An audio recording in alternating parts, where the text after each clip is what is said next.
Northwest data centers. A climate test and potential opportunity. A Sightline report finds that, with the right policies, the region could harness data center demand for clean power to decarbonize the broader economy.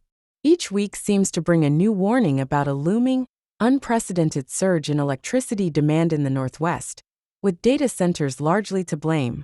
Tech companies, with their seemingly insatiable appetite for power, appear to be blowing the region off its climate course. Meanwhile, stories from other parts of the country offer cautionary tales, like in Tennessee, where Elon Musk's AI data center, powered by unregulated gas turbines, is now one of the biggest emitters of smog-producing nitrogen oxides in majority Black and already heavily polluted Shelby County. Sightline's newest report, A Climate Hawk's Guide to Northwest Data Centers, helps climate-minded policymakers and advocates contextualize and make sense of these warnings. It focuses specifically on the data center industry's energy consumption and resulting climate impacts, rather than its non-climate effects, such as rising residential electricity rates or water use. These issues have been extensively covered by other groups.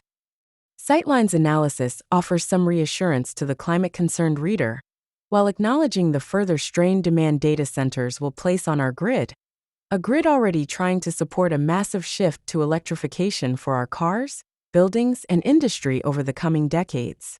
Rather than pushing data centers to regions of the country with dirtier electricity sources and weaker environmental protections than the Northwest, policymakers in Oregon and Washington could enlist data center corporations in accelerating the broader economy's transition to abundant clean energy. Sightline's latest report names 4 opportunities, with an eye to mechanisms that balance the realities of corporate interests in siting and profiting from data centers here with the climate-forward values that voters in Oregon and Washington have supported time and again. Understandably, not everyone wants to see data centers set up shop in the Northwest. But most climate advocates do hope to see demand for clean electricity rise over the coming decades, since that will mean less polluting cars, healthier homes and buildings, and cleaner air and water. With concerted action from policymakers, data centers might help make that picture a reality. The fact is, data centers are here. The opportunity is turning them into a catalyst for clean energy transformation.